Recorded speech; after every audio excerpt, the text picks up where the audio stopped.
The morning light filtered through the massive viewing ports of Sentinel-7, casting long shadows across the testing hall. The station hung in the quiet space between systems, a monument to peace and order. For 3,000 years, the Galactic Collective had maintained harmony across 1,200 worlds. The Defense Academy was its pride, the place where the best and brightest came to prove themselves worthy of protecting that peace. Examination week transformed the station into a carnival of species. Phyrexians with their armored plates gleaming under artificial light. Mindari whose telepathic whispers created a constant background hum in the mental space. Kelthians moving with precise efficiency on their forearms. Zetherian rock beings whose footsteps echoed like distant thunder. Each species brought their gifts, their pride, their hope of acceptance. The preliminary rounds had been brutal. Physical combat, tactical simulations, psionic resistance trials. Of the 7,000 applicants, only 200 remained. They gathered now in the Grand Assembly Hall, waiting for the final test results to be posted. Cadet Vexillar stood at the front of the crowd. Her Phyrexian scales caught the light like polished obsidian. She had scored perfectly on every test so far. Her family had produced generals for 6 generations. She would not be the one to break that tradition. Beside her, Mindari Cadet Telshara floated in her containment field. Her species rarely needed words. She had demonstrated tactical thinking that impressed even the senior instructors. Her telepathic abilities had made the psionic tests almost laughably easy. The crowd parted slightly as the results projection activated. Names began scrolling. Vexlar saw her name appear with the highest score. Telshara followed close behind. The Kelthian Tactical Genius Corps even placed third. Acceptable scores followed for dozens of others. At the very bottom of the passing list, one name stood out. Not because of its score, which was merely adequate, but because of what it represented. Marcus Chen, Human Species ID, Unclassified. Homeworld, Earth, Sector 447. A ripple of amusement passed through the assembled cadets. Humans were the newest members of the collective. Barely 2 years since first contact. They were primitives by galactic standards. No natural armor, no telepathy. No wings, no extra limbs, no poison, no enhanced strength. Just soft skin and stubborn determination. Marcus stood near the back of the hall. He was of average height for a human with dark hair and darker eyes. He wore the standard cadet jumpsuit that looked identical on every species. Though on him it seemed somehow more fragile. He met the stares with quiet acceptance. He had expected this. Vexillar turned to Telshara. Her voice carried clearly. She made no effort to lower it. The human would hear. Good. Perhaps it would save everyone time if he simply withdrew. I am surprised they allowed it to continue, Vexillar said. The preliminary scores were barely passing. Telshara's mental voice touched those nearby. Perhaps they wished to be diplomatic. The humans are sensitive about their status. Status they have not earned, Corrivan added, his forearms crossing in a gesture of dismissal. My species mastered faster than light travel, while theirs were still using chemical rockets. They should not even be here. Marcus said nothing. He had heard similar words throughout the examination process. His species was young, inexperienced, weak. These were facts, not insults. He had not come to Sentinel-7 to prove humanity's greatness. He had come to learn, to understand what the galaxy had to teach. The announcement chime sounded. Head Proctor Kelzor entered the hall. The ancient Zetherian moved with the slow deliberation of Livingstone. He had overseen entrance examinations for 3 centuries. His presence commanded immediate silence. Cadets, his voice rumbled like shifting tectonic plates. You have passed the preliminary examinations. This places you among the finest candidates the collective has seen. However, one test remains. The crucible. The word sent a thrill through the crowd. The crucible was legendary. It was older than the collective itself, recovered from the ruins of the precursor civilization. Nobody understood exactly how it worked. They only knew what it measured. Combat potential. The deep fundamental capacity for warfare that existed in every sentient species. The crucible will scan your neural patterns, Kelzor continued. It will measure reflexes, tactical thinking, aggression management, pain threshold. Most importantly, it will calculate your killing capacity quotient. Your KCQ score determines your potential as a defender of the collective. He paused, his crystalline eyes sweeping across the assembled cadets. In 3,000 years of testing, no species has ever exceeded a KCQ of 7.8. The Virixian Empire averages 6.2. They are our finest warriors. Today you will discover where you stand. The testing chamber lay at the heart of Sentinel-7. The cadets filed in to find themselves in an amphitheater surrounding a raised platform. At the center stood the crucible itself, a massive crystalline structure 20 meters tall, pulsing with soft blue light. It looked organic somehow, despite being made of materials that predated most of the species in the room. Vexillar was called first. Of course she was. The highest scores always went first. She ascended the platform with perfect military bearing, stepped into the crucible's scanning field. The crystal flared brighter, shifting through colors as it analyzed her neural patterns. The amphitheater's main display activated. Numbers began scrolling. Reflexes 8.9, tactical thinking 9.1, pain threshold 9.7. Then the crucial measurement. Killing capacity quotient 7.1. The crowd erupted. 7.1 was exceptional. It placed Vexillar among the highest scores ever recorded. She stepped out of the scanner with her head held high. Several cadets actually applauded. Kael'Zor nodded his approval. Tel'Shara went next. Her telepathic nature made the scan different, the colors shifting in patterns that suggested mental rather than physical combat potential. Her final KCQ 5.8. Respectable for her species, which traditionally served as tactical coordinators rather than frontline fighters. Core even scored 6.4. The amphitheater began to settle into a rhythm. Each cadet entered. Each received their scores. The KCQ numbers ranged from 4.2 to 6.8, all within expected parameters, all completely normal. Marcus was called last. Alphabetically, humans fell at the end of most sorting algorithms the collective used. He made his way down to the platform. The whispers followed him. Some cadets were placing bets. The human would score below 4.0 surely, perhaps even below 3.0. His species had only recently stopped fighting among themselves. That suggested a low KCQ, didn't it? Primitive aggression rather than trained combat capacity. Marcus stepped into the crucible. The crystal hummed. The light began to shift through its spectrum of colors. Blue to green, green to yellow, yellow to white. Then the alarm started screaming. The crystalline chamber blazed white, not the soft progression of colors that had accompanied every other scan. Pure blinding white that forced the assembled cadets to shield their eyes. Warning klaxons filled the amphitheater. Red emergency lights began rotating along the walls. Inside the crucible, Marcus stood perfectly still. He felt nothing unusual. A slight tingling sensation, perhaps, like the moment before a thunderstorm. The crystal hummed around him, growing louder. The light intensified. Kael'Zor moved faster than his species normally did. His stone fingers flew across the control panel. Other proctors rushed to their stations. The main display screen was cycling through numbers so rapidly they blurred. Where it should have shown a single KCQ score, it was showing thousands of readings per second. "Shut it down," someone shouted. "The crucible is malfunctioning." "I am trying." Kael'Zor's voice remained calm despite the chaos. "The scanner is not responding to shutdown commands."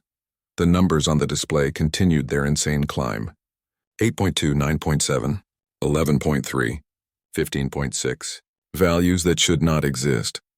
The scale was not designed to measure beyond 8. It was not supposed to need to. Vexillar stared at the display, her combat-trained mind refusing to accept what she was seeing. Those numbers were impossible. Even the greatest warriors of the Virixian Empire, legends who had defended entire worlds, had never scored above 7.5. The human was barely passing the preliminary tests. He should be scoring somewhere around 3 or 4 at most. Tel'Shara reached out with her telepathic senses, trying to touch Marcus's mind. She needed to understand what was happening, but where she expected to find a primitive consciousness, confused and overwhelmed, she found only calm. The human was not panicking. He was simply waiting. 20.1, 23.4. The crystal structure itself began to crack. Hairline fractures appeared in the ancient material. 3 of the primary scanning cores shattered simultaneously, sending fragments of crystal raining down onto the platform. Kael'Zor made a decision. He pulled the emergency power disconnect. The crucible's light died instantly, leaving only smoke and the acrid smell of overheated circuitry. In the sudden silence, Marcus stepped out of the scanning field. He looked around at the chaos with mild confusion. "Is everything all right?" he asked. The amphitheater erupted in shouting. Cadets were demanding explanations. Proctors were trying to restore order. Medical teams rushed forward to check Marcus for injury. He waved them off politely. He felt fine. Better than fine, actually. The scan had been almost pleasant. Kael'Zor stood before the ruined crucible. His ancient eyes studied the damage. He had seen 10,000 cadets tested in this machine. He had witnessed every known species submit to its scan. Never in 3 centuries had he seen anything like this. The last recorded reading before the emergency shutdown blinked on one of the auxiliary displays. 23.4. And the counter had still been climbing. A younger proctor approached Kael'Zor. "Sir, should we inform the human that he has failed?" Obviously, the machine malfunctioned. "We will need to schedule a retest once repairs are complete." Kael'Zor did not respond immediately. He was thinking about the pattern of the failure. The crucible had not simply broken down. It had continued functioning, measuring, recording, right up until the moment when the readings exceeded its physical capacity to display them. "No," Kael'Zor said finally, "we will not retest. Seal this amphitheater. Nobody enters until I say otherwise. As for Cadet Chen, he is to be escorted to a secure medical facility. Immediately." "Sir?" The younger proctor looked confused. "A medical facility? He appears uninjured." "That is not why he is going to medical," Kael'Zor replied. His voice carried a weight that silenced the surrounding chaos. "He is going because we need to understand what we just measured. And I need to know if it was real." 2 hours later, Marcus sat in a medical isolation room. It was comfortable enough. White walls, a bed, a desk with a data terminal. But the door was locked from the outside. Armed guards stood in the corridor beyond. He was not a prisoner, they had assured him. This was merely precautionary. He had been scanned 17 times in those 2 hours. Neural imaging, blood analysis, genetic sequencing, psychological evaluation. Each time, the medical staff treated him with nervous courtesy, as if he might suddenly explode. Marcus did not understand what had happened in the crucible. The machine had broken. That much was obvious. Perhaps it had some incompatibility with human neural patterns. Earth had only recently joined the collective. Maybe the scanner's database did not include human baseline measurements. The door opened. Kael'Zor entered, moving with the slow deliberation of a glacier. He sat across from Marcus. For a long moment, the ancient Zetherian simply studied the human. "Cadet Chen," Kael'Zor began, "do you know why you are here?" "The machine broke," Marcus said simply. "I assume you need to determine if I somehow caused the malfunction." "I assure you I did nothing. I just stood there." "The crucible did not break," Kael'Zor corrected. "It functioned exactly as designed. It measured your combat potential, your killing capacity quotient. The readings it produced were accurate." Marcus frowned. "That cannot be right. The display was showing impossible numbers. No species can score above 8. You said so yourself." "No species we had ever tested," Kael'Zor agreed. "Until today. Tell me, Cadet Chen, what do you know about your species' history?" The question seemed strange. "I know the standard history. Humans evolved on Earth. We developed technology. We had various conflicts and wars throughout our history. Eventually, we achieved spaceflight and made contact with the collective." "Why?" Kael'Zor pulled up a holographic display between them. Images began flowing across it. Human history, drawn from Earth's public databases. Wars, thousands of them, stretching back through recorded history. Not occasional conflicts between rival tribes, constant unending warfare, entire civilizations built on the concept of organized violence. "This is not normal," Kael'Zor said quietly. "Among the 1,200 species of the collective, warfare exists. But it is rare. Most species have biological or psychological limiters that prevent excessive violence. We fight when necessary for survival, but we do not build societies around the concept of war." More images flowed across the display, human weapons becoming progressively more sophisticated. Swords, guns, bombs, nuclear weapons, each generation finding new and more efficient ways to kill. "Your species domesticated wolves," Kael'Zor continued. "You are the only known species to befriend another predator. You hunted megafauna to extinction, multiple times. You developed the concept of total war, of mutually assured destruction. These terms do not translate into most collective languages because the concepts themselves are alien to other species. Marcus stared at the images. He had learned this history in school. It had never seemed particularly unusual. Every species has conflicts, he said. We are not unique in that. The scale is unique, Kelsor replied. The persistence is unique. The innovation is unique. Most species stop fighting when the cost becomes too high. Humans calculate the cost and then find ways to make it acceptable. This is what the crucible measured, not your strength, not your reflexes, your capacity, your potential for violence when all restraints are removed. The room fell silent. Marcus tried to process what he was being told. That he was dangerous. That his entire species was dangerous in a way the galaxy had never encountered before. What happens now? Marcus asked finally. Kael'Zor stood, preparing to leave. At the door he paused and looked back. Now, the ancient Zetherian said, we decide what to do about you. The Academy Council convenes tomorrow. They will determine if humanity should be allowed to train as warriors, or if you are too dangerous to trust with that power.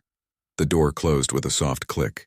Marcus was alone with his thoughts and the images still floating in the holographic display. Images of his species' violent past, and the question of what that past meant for their future. The Academy Council chamber occupied the highest level of Sentinel-7. Transparent walls offered a view of the stars beyond, a reminder that their decisions affected billions of lives across those distant points of light. 12 representatives sat in a circle, one for each major species block in the collective. They had been debating for 6 hours. Kael'Zor stood at the center of the circle. He had presented his findings, the crucible's readings, the analysis of human history, the medical scans that showed nothing abnormal in Marcus Chen's biology. Everything was normal. That was precisely the problem. Ambassador Thexkor of the Vrixian Empire spoke first. His voice carried the authority of a species that had defended collective space for a millennium. This is clearly a malfunction. No species can possess a KCQ above 8. The scale itself was designed with that maximum in mind. The readings are meaningless. The scale was designed based on known species, Kael'Zor replied calmly. We assumed 8 was the maximum because we had never measured higher. That assumption appears to have been incorrect. Thexkor's scales rustled in agitation. You are telling this council that humans, these soft creatures who only recently achieved spaceflight, are more dangerous than Vrixian warriors? This is absurd. I am telling you what the crucible measured, Kael'Zor said. Whether you find it absurd is irrelevant. The data is clear. Council member Charlene, a Mindari elder, projected her thoughts into the chamber. Perhaps we are misunderstanding what was measured. The crucible evaluates combat potential, not current ability but capacity. What could be, not what is. Exactly correct. Kael'Zor activated another display. The scanner does not measure how well someone fights today. It measures their fundamental capacity for violence. Every species has psychological limiters, instincts that prevent us from taking aggression too far. These limiters evolved as survival mechanisms. The display showed neural scans of different species. Vrixians had strong combat instincts but also strong inhibitions against unnecessary killing. Kelthians could fight with forearms but felt physical discomfort at excessive violence. Every species had their checks and balances. Humans have these limiters, Kael'Zor continued. I verified this in Cadet Chen's neural scans. He has empathy, compassion, moral reasoning, all the psychological mechanisms that should prevent unlimited violence. Then what is the problem? Councilmember Torval asked. The Kelthian representative leaned forward on all 4 arms. The problem is that human limiters are conditional, Kael'Zor said quietly. They can be overridden. Other species have built-in stops that cannot be bypassed. When a Vrixian reaches their psychological limit, they stop. They cannot push further. It is biologically impossible. He pulled up images from human history again. Soldiers in trenches, civilians surviving sieges, explorers pushing into hostile environments, people enduring conditions that should have broken them. Humans have a switch, Kael'Zor continued. Under extreme conditions, they can shut down their limiters. They can become something else, something that exists purely to survive, to win, to overcome. And when the crisis passes, they can switch back. They can be warriors one moment and philosophers the next. The chamber fell silent. The council members looked at each other. The implications were staggering. This is what the crucible detected, Kael'Zor said. Not that Cadet Chen is currently dangerous, but that under the right circumstances, With the right training, he could access a level of combat capability that exceeds anything we have ever measured. And if one human can do this, presumably all of them can. Ambassador Thexcor stood, his full height making him tower over the circle. Then we should reject their application immediately. If humans are this dangerous, they have no place in our military. On what grounds? Council member Charlene asked. They have violated no laws. They passed all preliminary tests. Are we now rejecting species simply because they are too capable? We are rejecting them because they are unpredictable, Thexcor argued. The entire purpose of the Academy is to create soldiers we can trust. How can we trust a species whose psychological profile includes the ability to override their own moral restraints? Torval spoke up. By that logic, we should have never accepted the Vrixians. Your species has a strong warrior culture. You celebrate combat. By some measures, that could be seen as dangerous. That is different, Thexcor insisted. We have a warrior culture, yes, but we have codes, honor, restraint. Humans fought among themselves for thousands of years. They bombed their own cities. They created weapons capable of destroying their entire planet, and they pointed those weapons at each other. And then they chose not to use them, Kalsor said. The chamber turned to look at him. This is what everyone is missing. Yes, humans created doomsday weapons. Yes, they fought terrible wars. But they also stopped. They formed a global government. They eliminated most of their weapons. They chose peace. He gestured to the starfield beyond the transparent walls. The collective has maintained peace for 3,000 years, Kalsor said. We have done this because every species understands the cost of war. We remember, we fear it, but perhaps we have forgotten too much. Perhaps we have become complacent. What are you suggesting? Charlene asked. I am suggesting that humans might be exactly what the collective needs, Kalsor replied. Not because they are dangerous, but because they understand danger. They have lived with it. They have mastered it. And most importantly, they have chosen to set it aside. He turned slowly, meeting each council member's eyes in turn. The scanner was not measuring a monster, Kalsor said. It was measuring potential. The capacity to do terrible things exists in humans, yes, but so does the capacity to choose not to. That choice, that ability to access their full capability and still show restraint, is what makes them unique. It is also what makes them valuable. Ambassador Thexcor shook his head. You are asking us to take an enormous risk. Yes, Kalsor agreed. I am, because the alternative is worse. If we reject humanity now, we tell them that their nature is unacceptable, that they are too dangerous to join us. What do you think they will do with that rejection? Will they simply accept it? Or will they remember that they were judged and found wanting? The council chamber fell silent again. Outside, the stars continued their eternal dance. Inside, 12 representatives of 12 species considered the fate of a 13th. Finally, Charlene spoke. I propose we accept Cadet Chen, with conditions. He will be monitored, evaluated continuously, and we will establish protocols for human cadets moving forward. If at any point we determine that the risk is too great, we can revisit this decision. I second this proposal, Torval said. The vote was close, 7 in favor, 5 opposed, but it was enough.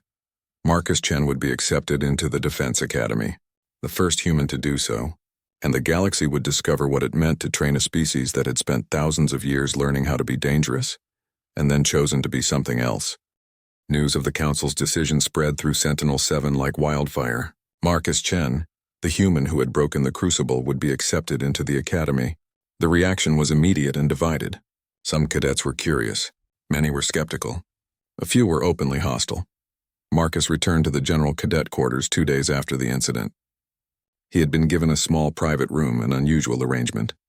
Most cadets shared quarters with their squad mates. The isolation was supposedly for his protection while the situation settled. It felt more like quarantine. The first person to visit him was Vexillar. She arrived at his door without announcement, her obsidian scales gleaming under the corridor lights. Marcus invited her in.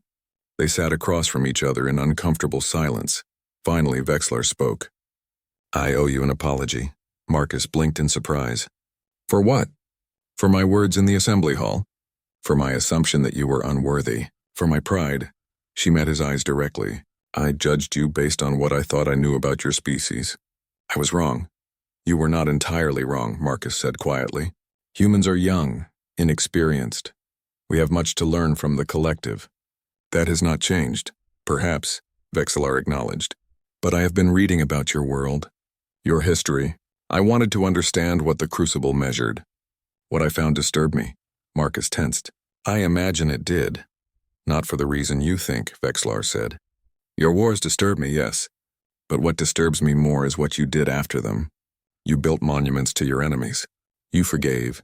You helped rebuild the nations you had defeated. This is not something my species would do. She stood and moved to the small window overlooking the station's central hub. Vrixians are warriors, she continued. We train from birth to fight. To conquer, to defend. It is who we are. But we fight for honor, for glory, for our place in history. She turned back to face Marcus. Humans fight to survive. And when the fight is over, you remember what you fought for. You do not lose yourselves in the battle. I am not sure that is entirely accurate, Marcus said. We have lost ourselves many times.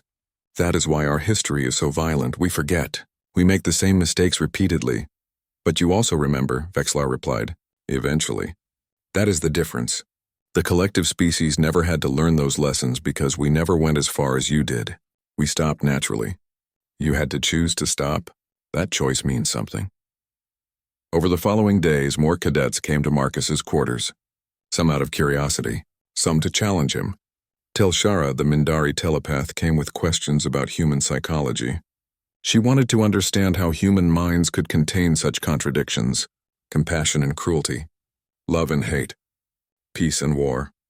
Marcus had no good answers for her. We are complicated, he said.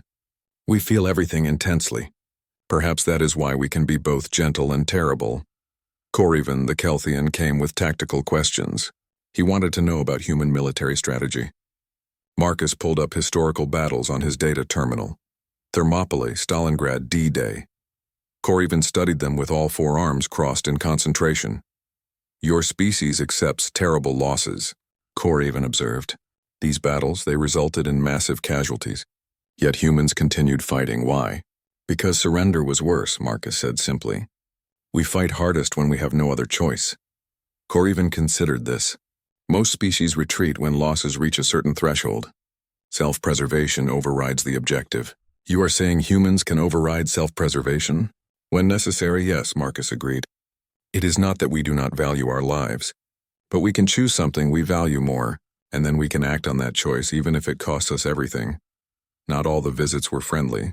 A group of Vrixian cadets came to test him. They challenged him to combat simulations. Marcus agreed. He lost every match. His reflexes were slower. His strength was less. His tactical decisions were adequate but not exceptional. The Vrixian cadets seemed satisfied. Whatever the crucible had measured, it clearly was not translating into actual combat superiority. Marcus was just another cadet, perhaps a slightly below average one. But Vexillar, watching the simulations, noticed something the others missed. Marcus lost, yes, but he learned from each loss. By the 10th simulation, he was lasting longer. His strategies were adapting. He was not winning, but he was improving rapidly. She pulled him aside after the tests. You were studying them, she said. It was not a question. Marcus shrugged. I was learning. That is why I am here. No, Vexillar said. You were learning how to beat us. Each loss taught you something. You were cataloging our tactics, our reflexes, our patterns. By the end, you were predicting our moves. I was still losing, Marcus pointed out. For now, Vexillar agreed.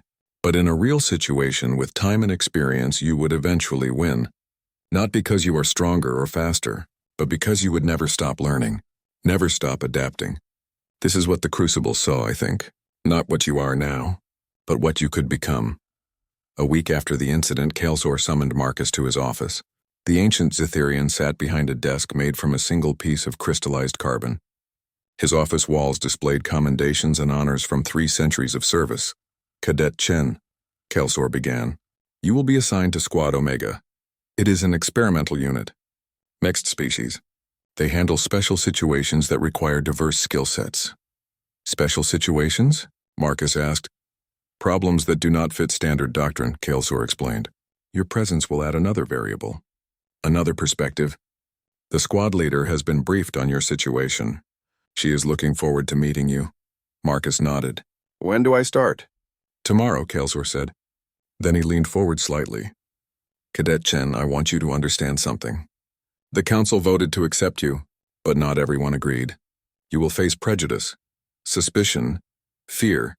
Some will want you to fail. I understand, sir, Marcus replied. I do not think you do, Kalsor said quietly. But you will. The question is what you will do with that understanding. Will you become what they fear, or will you prove them wrong? Marcus met the ancient Etherian's gaze. I will prove them wrong, sir. That is why I came here.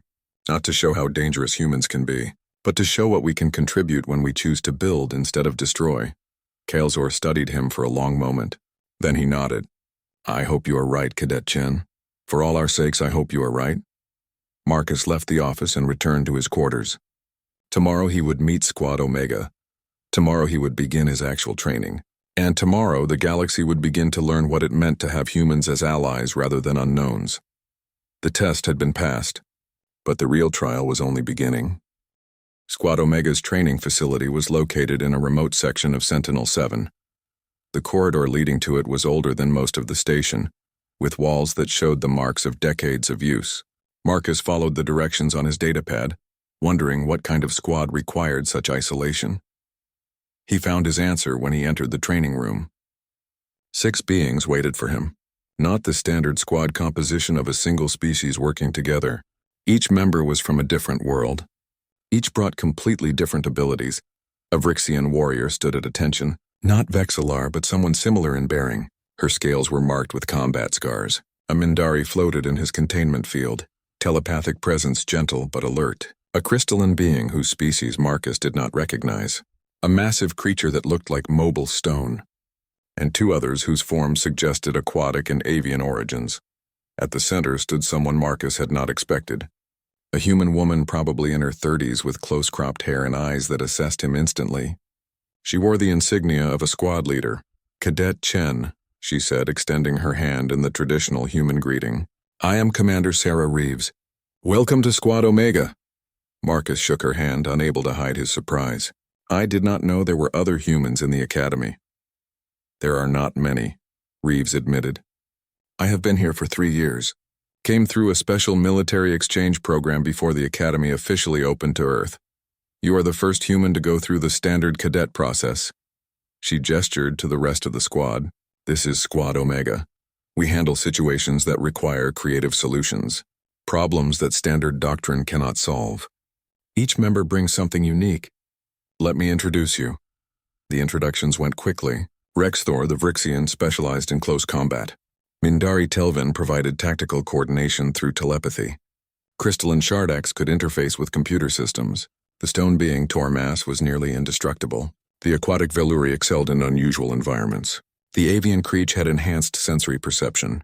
And now we have you, Reeves said. The cadet who broke the crucible. I read the reports. That must have been quite an experience.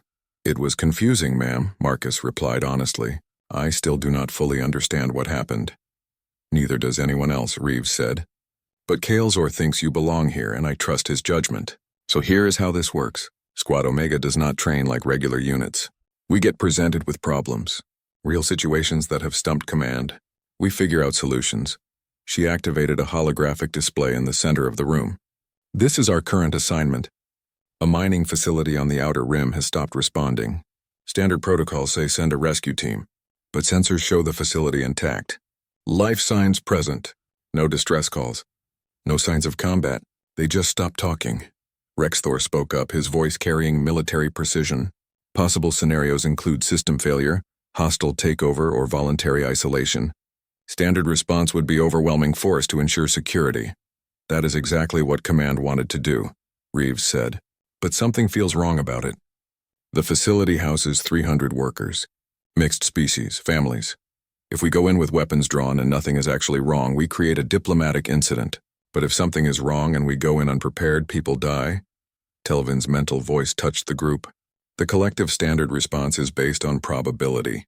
Most situations fall into predictable categories. This one does not. Therefore, it was sent to us. Reeves looked at Marcus. You have been listening for 5 minutes. What do you think? Marcus studied the display. You said families. Mining facilities do not usually house families. That is expensive, inefficient. Correct, Reeves said. This is a long-term operation. 5-year contracts. They bring families to reduce turnover.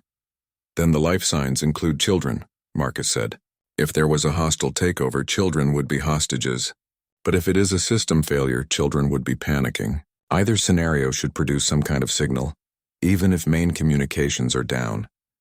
Creech ruffled his feathers. You suggest a third option? I suggest we do not know enough, Marcus said. Humans have a saying, never assume malice when incompetence is possible. But we should also not assume incompetence when there might be a reasonable explanation. Reeves smiled slightly. Go on. What if they chose to stop communicating? Marcus said. What if something out there made them decide that silence was safer than talking? The squad looked at each other. It was a possibility nobody had considered. The collective species rarely chose silence.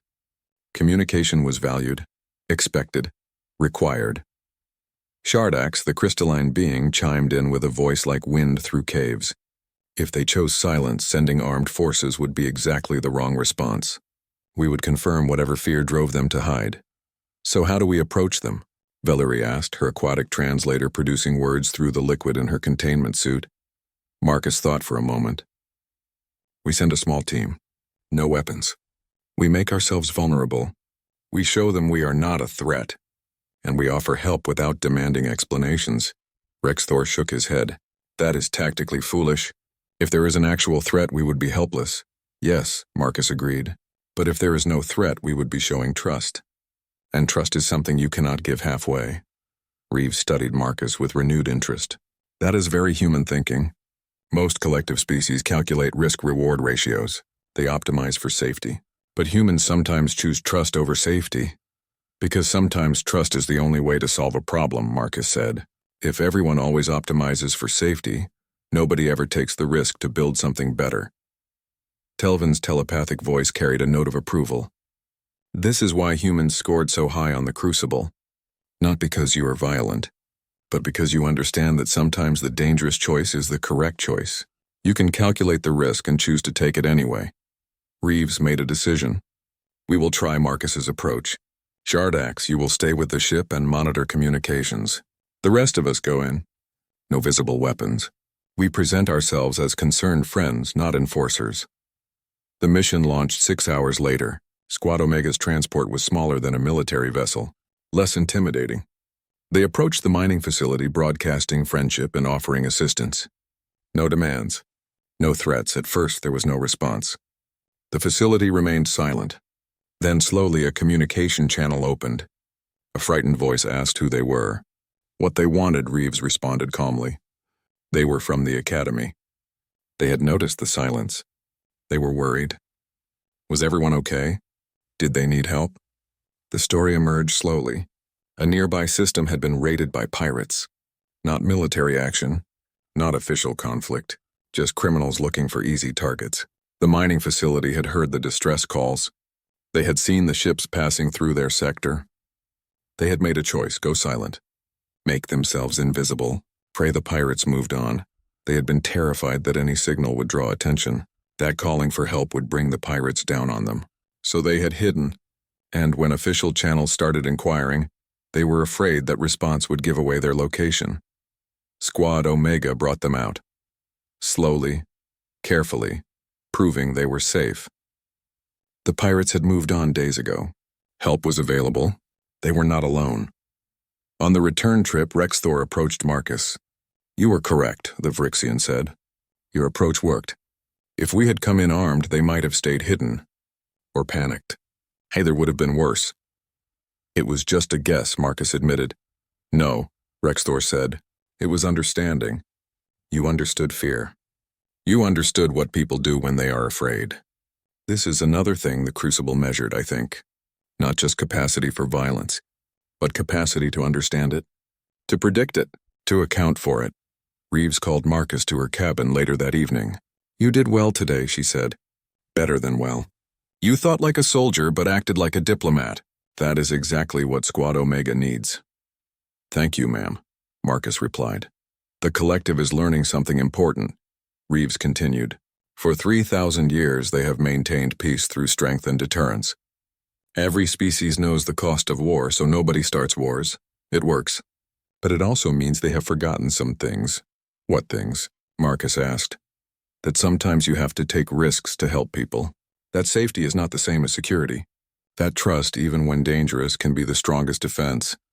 She looked at him directly. Humans never forgot these things because we never stopped needing them. We might be newcomers to the galaxy, but we remember lessons the collective never had to learn. Marcus thought about the mining families, about their fear, about the choice to trust Squad Omega, about all the choices that separated survival from merely existing. Perhaps the crucible had measured something true after all, not the capacity to destroy, but the capacity to understand when destruction might be necessary, and more importantly, when it was not. 6 months passed. Marcus Chen became simply another member of Squad Omega. The whispers about the broken crucible faded into background noise. Other cadets had their own challenges to face. New classes arrived at Sentinel-7. Life at the academy continued, but changes were happening beneath the surface. Small shifts that would take years to fully understand.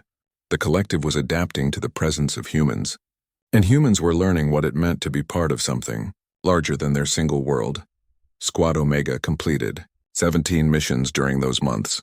Rescues, negotiations, a few situations that required actual combat. Marcus performed adequately in all of them. Not brilliantly, not terribly, just solid, competent work. Exactly what the Academy expected from a cadet. But his squad mates noticed something. In every situation, Marcus saw possibilities others missed. Not because he was smarter or more experienced, but because his thinking started from different assumptions. Where collective species saw problems with optimal solutions, Marcus saw problems with human solutions, and sometimes human solutions worked better. The day before graduation, Kaelsor summoned Marcus to his office one final time. The ancient Zetherian looked exactly as he had 6 months earlier. Stone beings age slowly, if at all. Cadet Chen, Kaelsor began. Tomorrow you will officially become a member of the Collective Defense Force. Before that happens, I wanted to speak with you one last time. Yes, sir, Marcus said. 6 months ago, you broke our most sophisticated testing device, Kaelsor said.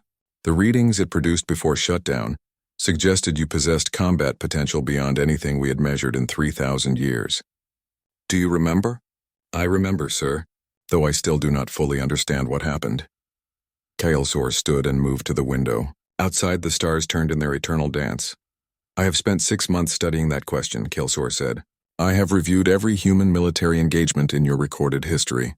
I have consulted with psychologists, biologists, and military strategists from across the collective. I believe I finally understand what the crucible detected. He turned back to face Marcus. It was not measuring your ability to kill.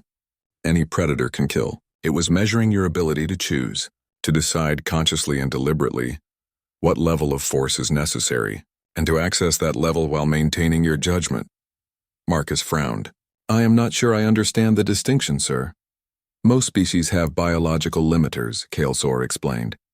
When faced with violence, we can only go so far before our instincts force us to stop. A Vrixian warrior reaches maximum combat efficiency and then cannot push further. Their biology prevents it. This is evolution's way of preventing self-destruction. He called up a holographic display showing neural scans. Humans have limiters too, Kaelsor continued. But yours are controlled by conscious choice rather than biology. You can override them. Completely. When necessary, a human can access levels of aggression and violence that would be biologically impossible for other species. And then when the crisis passes, you can switch back. You can be gentle again. That sounds dangerous, Marcus said quietly. It is, Kaelsor agreed. But it is also what makes humans uniquely valuable. Every other species has a ceiling, a maximum threat level. Humans do not. You can adapt to any level of conflict, and more importantly, you can choose not to. That choice, that conscious decision about when and how to use force is what the crucible measured. Marcus thought about this, about his species' history, about all the wars and all the peace treaties, about the weapons built and then dismantled, about the choice to join the collective instead of remaining isolated. Is that why you accepted me? Marcus asked. Because humanity can be dangerous? No, Kaelsor said. I accepted you because humanity chose not to be. That is the difference. Power without choice is just force. Power with choice is strength, and the collective needs that kind of strength. He moved back to his desk and pulled up another file. Tomorrow, Squad Omega will receive new orders. You will be deployed to the frontier regions. There have been increased pirate activity. Territorial disputes. Nothing major yet, but the situation is unstable. We will be ready, sir, Marcus said. I know you will, Kaelsor replied, but I want you to understand something. The collective has maintained peace for 3,000 years through deterrence. Every species knows the cost of war, so nobody starts wars. This system works because everyone plays by the same rules. He fixed Marcus with an intense stare. But rules only work when everyone understands them.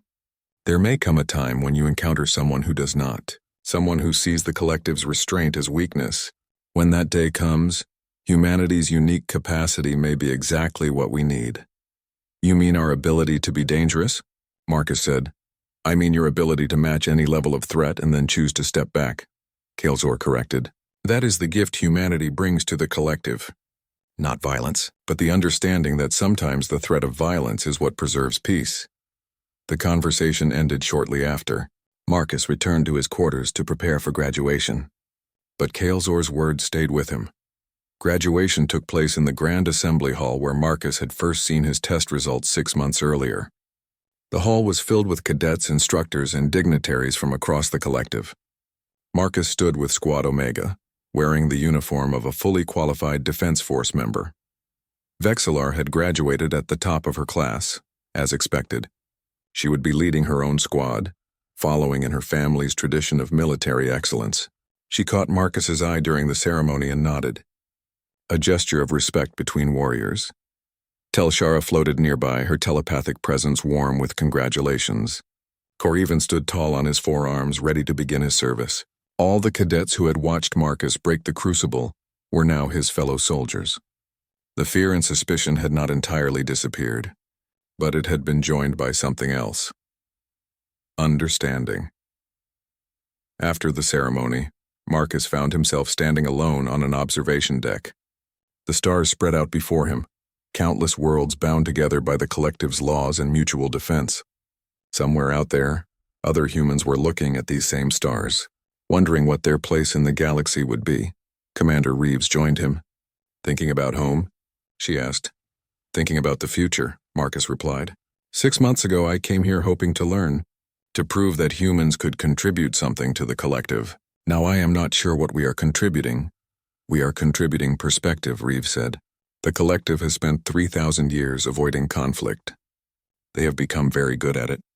But in avoiding conflict, they have also forgotten some important truths. What truths? Marcus asked. That peace is not the absence of conflict. That safety requires more than just avoiding danger.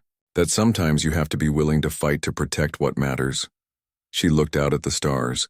Humans never forgot these things because we could not afford to. We learned them through hard experience. Now we can share that knowledge. Marcus thought about the crucible, about the impossible numbers it had produced. About Kaelsor's explanation of what they meant? The scanner frightened them, Marcus said. They saw those numbers and thought we were monsters. At first, yes, Reeves agreed.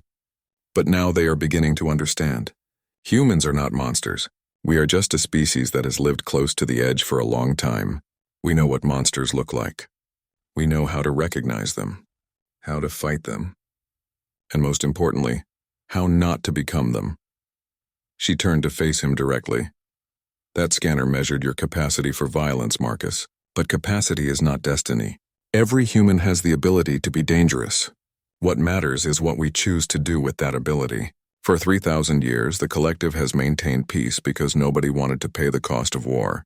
Now they have allies who remember that cost, who carry it with them, who can look at any situation and calculate exactly how far they would go to protect what matters. She smiled slightly. That is not a weakness. That is strength. And the collective is finally beginning to see the difference. Days later, Squad Omega departed Sentinel-7 for their first official deployment. The ship carried them toward the frontier regions where the collective's authority was less certain, where pirates and smugglers operated beyond the reach of law, where the peace that had lasted 3,000 years was tested daily. Marcus stood in the common area with his squad. Rex Thor was reviewing tactical protocols. Telvin was coordinating with Fleet Command. The others were preparing in their own ways. This was real now. Not training exercises. Real missions with real consequences. Rexthor looked up from his display. Chen, I have been meaning to ask. The crucible. When it scanned you, did you feel anything? Did you know something unusual was happening? Marcus thought back to that moment. The crystal chamber. The building light. The alarms that had seemed to come from nowhere. I felt calm, Marcus said. That is all, just calm. Like I was waiting for something to begin. Telvin's mental voice touched the group. Perhaps that is what it measured. Not your maximum aggression, but your baseline state when facing the unknown. Most species react to threat with fear or anger. Humans apparently react with readiness. Is that not just another form of aggression? Filori asked.